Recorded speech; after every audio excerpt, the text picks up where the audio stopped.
بسم اللہ الرحمن الرحیم۔ السلام علیکم پیارے دوستو، آپ کی خدمت میں حاضر ہے فروخ حبیب اور آپ دیکھ رہے ہیں خان اسلامک اسٹوڈیو 786۔ شب برات کے اعمال جو احادیث سے ثابت ہیں، اس رات کو فضیلت والا سمجھ کر اس میں عبادت کرنا، دعا اور استغفار کرنا۔ تقریباً 10 صحابہ اکرام مثلاً حضرت عائشہ رضی اللہ عنہ، حضرت ابو بکر صدیق رضی اللہ عنہ، حضرت ابو موسیٰ رضی اللہ عنہ سے اس رات کی فضیلت کی روایات موجود ہیں۔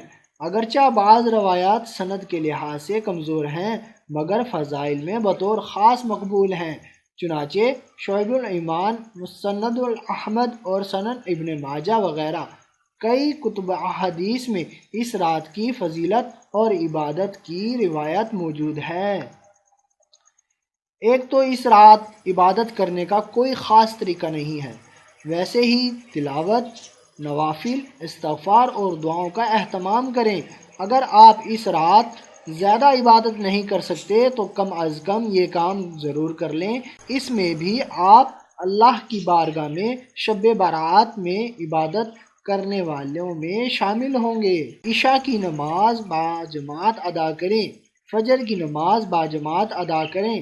رات کے آخری حصے میں اٹھ کر 2-4 نفل تہجد کے پڑھ کر تھوڑی سی تلاوت قرآن پاک اور تسبیح کر لیں، اور عورتیں بھی کسی جگہ جمع ہونے کی بجائے اپنے گھر میں اپنی اپنی انفرادی عبادت کریں۔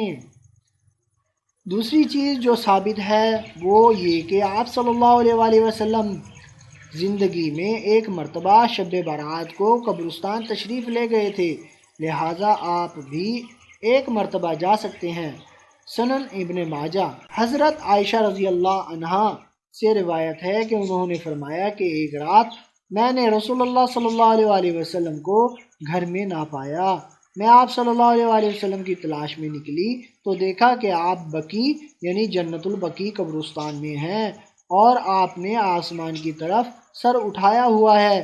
جب مجھے دیکھا تو فرمایا، عائشہ، کیا تجھے یہ ڈر تھا کہ اللہ اور اس کے رسول تجھ پر ظلم کریں گے؟ عائشہ رضی اللہ عنہا کہتی ہیں کہ میں نے عرض کیا، مجھے یہ خوف تو نہیں تھا، لیکن میں نے سوچا شاید آپ اپنی کسی اور زوجہ محترمہ کے ہاں تشریف لے گئے ہیں۔ تو آپ صلی اللہ علیہ وآلہ وسلم نے فرمایا، اللہ تعالیٰ نصف شعبان کو آسمان دنیا پر نزول فرماتا ہے اور بنو کلب کی بکریوں کے بالوں سے زیادہ لوگوں کو معاف فرما دیتا ہے۔ تیسری چیز ہے 15 شعبان کا روزہ رکھنا۔ اس بارے میں درج ذیل حدیث مروی ہے جو سنن ابن ماجہ میں ہے۔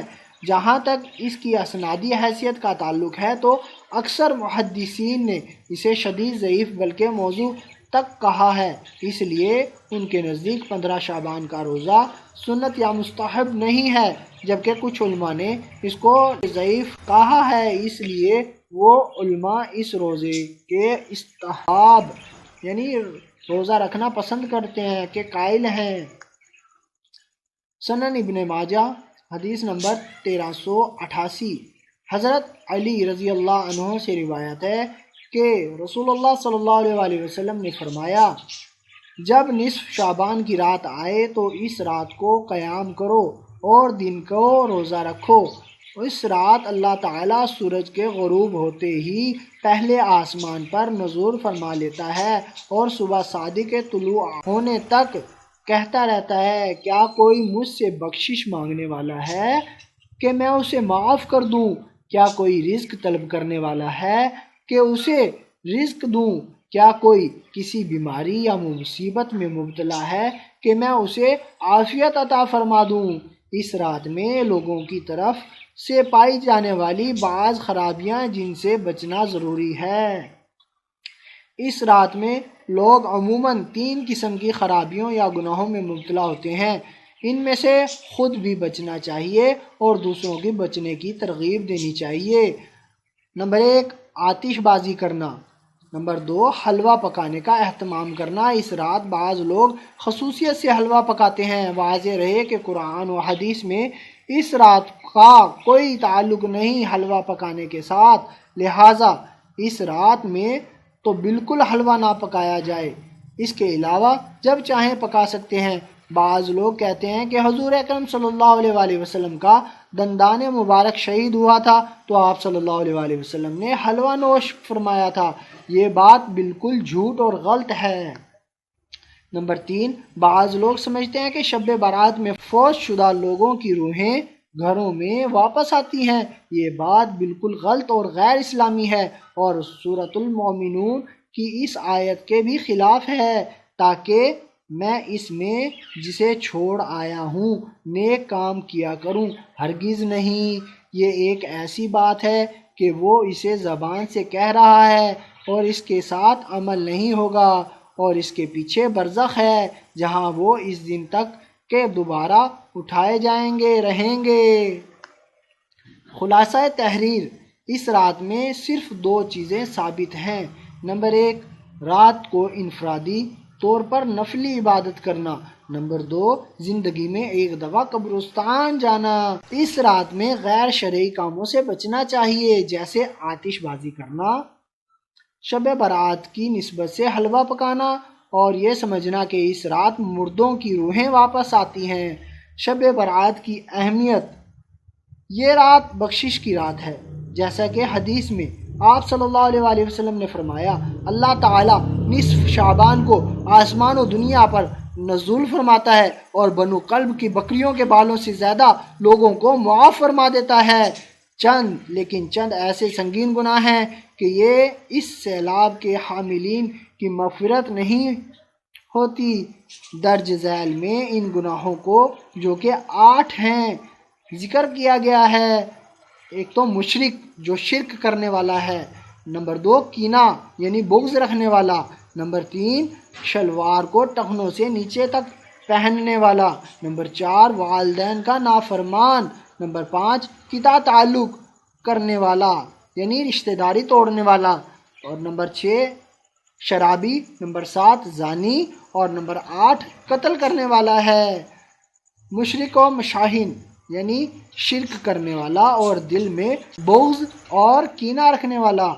ابو موسیٰ اشعری رضی اللہ عنہ نے رسول اللہ صلی اللہ علیہ وآلہ وسلم سے روایت بیان کی کہ آپ صلی اللہ علیہ وآلہ وسلم نے فرمایا، اللہ تعالیٰ نصف شعبان کی رات اپنے بندوں پر نظر فرماتا ہے، پھر مشرک اور مسلمان بھائی سے دشمنی رکھنے والے کے سوا ساری مخلوق کی مغفرت فرما دیتا ہے۔ سنن ابن ماجہ 1390۔ کسی شخص پر غصہ پیدا ہو اور یہ شخص کسی بھی وجہ سے اس پر غصہ نہ نکالے، اس کی وجہ سے دل میں جو نفرت کے جذبات پیدا ہوتے ہیں اس کو اردو میں بغض اور کینہ کہتے ہیں۔ کینہ ختم کرنے کا طریقہ یہ ہے کہ جب غصہ آئے تو فوراً 2 کام کریں۔ نمبر 1، آہستہ سے زبان سے بار بار کہنا کہ میں نے معاف کر دیا۔ نمبر 2، اس سے میل جھول اور السلام و کلام شروع کر دینا۔ اس کے علاوہ کبھی کبھار موقع پا کر دوسروں کے سامنے اس کی خوبیوں کا تذکرہ کرتے رہنا بھی بہت زیادہ مفید ہے۔ باقی گناہ، درج ذیل گناہ ایسے ہیں جن کا تذکرہ ایک اور حدیث میں آیا ہے کہ یہ ایسے گناہ گار ہیں کہ ان کی طرف اللہ تعالی ذرا بھر بھی نظر رحمت نہیں فرماتا۔ سامعین، غور فکر کرنے کی بات ہے یہ۔ نمبر 1، شلوار کو ٹخنے سے نیچے رکھنے والا، اللہ تعالیٰ اس پہ نظر رحمت نہیں فرماتے۔ نمبر 2، والدین کا نافرمان۔ نمبر 3، قطع تعلق کرنے والا یعنی رشتہ داری توڑنے والا۔ نمبر 4، شرابی۔ اور نمبر 5، زانی۔ اور نمبر 6، قتل کرنے والا۔ ناجائز ناحق قتل کرنے والے پر اللہ تعالیٰ ذرہ بھر نظر رحمت نہیں فرماتے۔ شب برات میں تقدیر کے فیصلوں کا ہونا، علماء مفسرین کی ایک بڑی جماعت کا مذہب یہ ہے کہ یہ فیصلہ شب برات اور شب قدر دونوں میں ہوتے ہیں، یعنی آنے والے سال میں کون پیدا ہوگا، کون فوت ہوگا، کس کو کتنی روزی ملے گی، وغیرہ وغیرہ۔ وہ اس طرح کے لوح محفوظ میں لکھی ہوئی تقدیر میں سے اگلے سال کے فیصلوں کی فہرست شب برات میں الگ کر لی جاتی ہے اور پھر شب قدر میں یہی تقدیر نافذ کرنے کے لیے فرشتوں کے حوالے کی جاتی ہے۔ مثال کے طور پر نیچے تفسیرات موجود ہیں۔ دوسری جانب بعض علماء نے تطبیق کی بجائے ترجیح کا راستہ اختیار کیا ہے اور فرمایا ہے کہ یہ فیصلے صرف شب قدر میں ہوتے ہیں، شب برات میں نہیں ہوتے۔ یہ اس لیے کہ شب قدر کی روایت شب برات کی روایات سے کہیں زیادہ مضبوط و معتبر ہے، لہٰذا ترجیح شب قدر والے دلائل کیوں ہوگی۔ اللہ تعالیٰ ہمیں دین کو سمجھنے اور اس پر عمل کرنے کی توفیق عطا فرمائے، اسی میں دنیا اور آخرت کی کامیابی ہے، آمین ثم آمین۔ پیارے دوستو، مزید اس طرح کی انفارمیشن کے لیے چینل کو سبسکرائب ضرور کریں اور بیل آئیکن بھی دبا دیں تاکہ ہمارا رابطہ بنا رہے۔ ویڈیوز کو لائک اور شیئر بھی کریں۔ اللہ آپ سب کو خوش رکھے، آمین۔ جزاک اللہ، اللہ کمی پیشی معاف فرمائے، آمین۔